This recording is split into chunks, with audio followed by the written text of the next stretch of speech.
Hi there, welcome back to another quick and easy watercolor painting.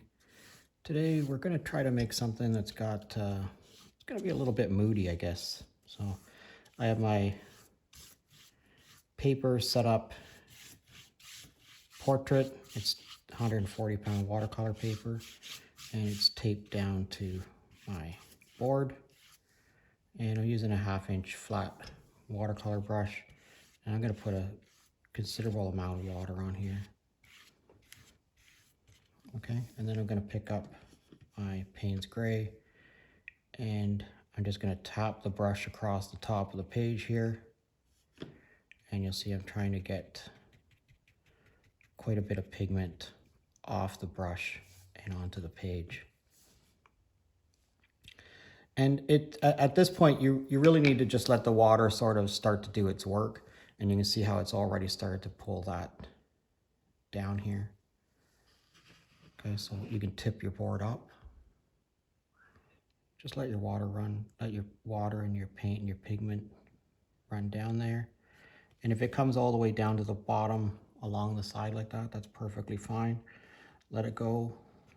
You can tip it this way, get it to run this way.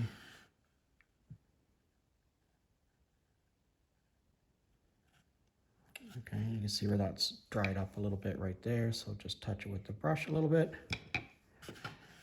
And this is just about, I just want you to learn control, like controlling the pigment, controlling the paper. And we're going to let this run back down this way. And if you find it's not running enough, you're just going to take your brush with some water and touch it. And you'll see wherever it stops flowing, it's probably dried up a little bit. Okay, so just touch it. You can see I'm just tapping the brush onto the paper. I'm not running it left and right or anything. Okay, run that back here, and then get it to run back up to the top. I'm not going to clean my brush off or anything. I'm going to pick up a little bit of this blue right here. And I'm just going to introduce a little bit of that blue, just tap it on there 3, 4, 5 times. And again, we're going to get this to run back down here. And you can see how that's already started to all.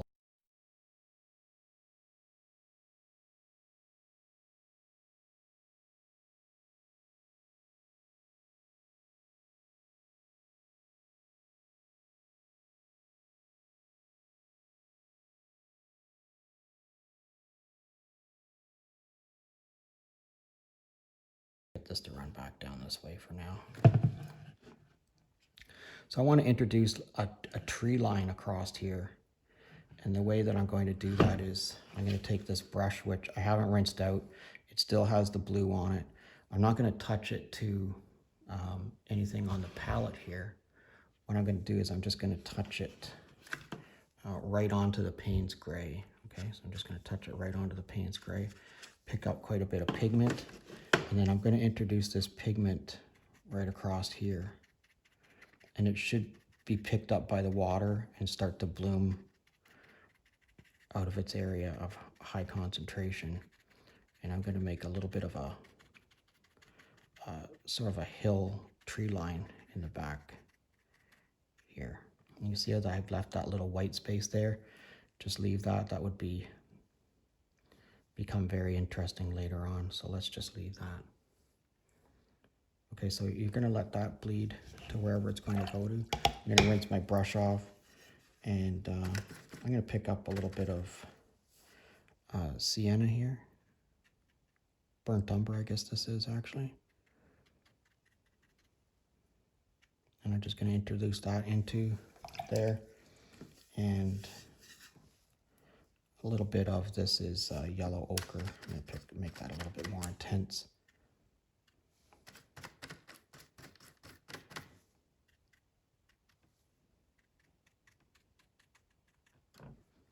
Just like that. All right, so now I'm going to take this area down here and I'm just going to wet this now. I'm just going to touch that along the edge there, get that to bleed out of there.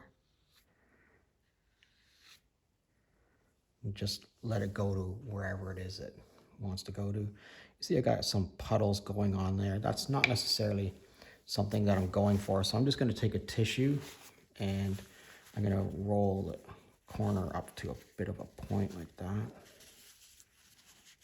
Okay.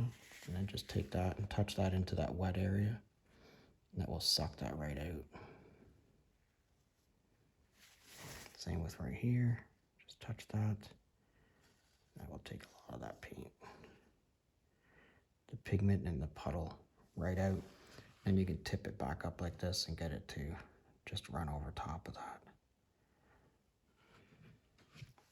That's turned out pretty cool right there. So I'm gonna bump up the yellow ochre here a little bit. And I'm just gonna introduce some yellow ochre along there, maybe even up into here a little bit more. And right now I'm just going to pick up a little bit of this red, and I'm just going to touch the red 3 or 4 spots like that, and then just let it all bloom together. And let's let this dry and have a look at it. Okay, so I've left that for maybe about 5 minutes. It's still quite wet, but I thought I would take, this is one of my watercolor brushes, and I sharpened the one end of it, but I think I'm going to just introduce the idea of like a tree line or some brush across here.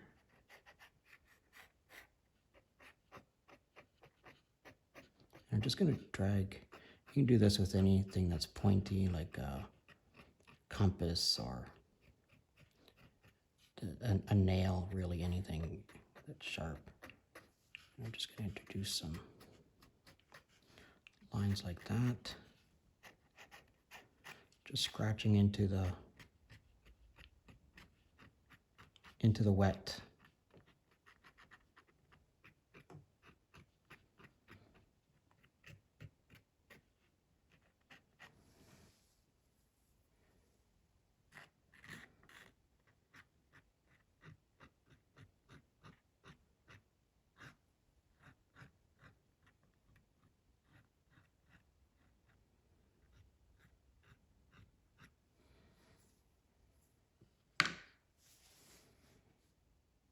All right, let's let that dry and see what we get. All right, that turned out not too badly. You can see where these little white spaces are here left from not having any paint put onto them. But this little tree line here sort of turned out the way that I thought about it. This is just a little mat that I use sometimes. And you can see how just adding a little mat to it really sort of focuses your attention. Yeah, I think this turned out not too bad. All right, I hope you give it a try. If you're currently a subscriber, thank you very much. If you're not currently a subscriber, please consider subscribing to my channel. I appreciate every comment that I get, and I like to answer every comment. I really like to know where everybody's from, so if you want to leave me a comment and let me know where you're from, I'd really appreciate it. All right, have a great day. I hope all your paintings turn out. We'll see you again next time.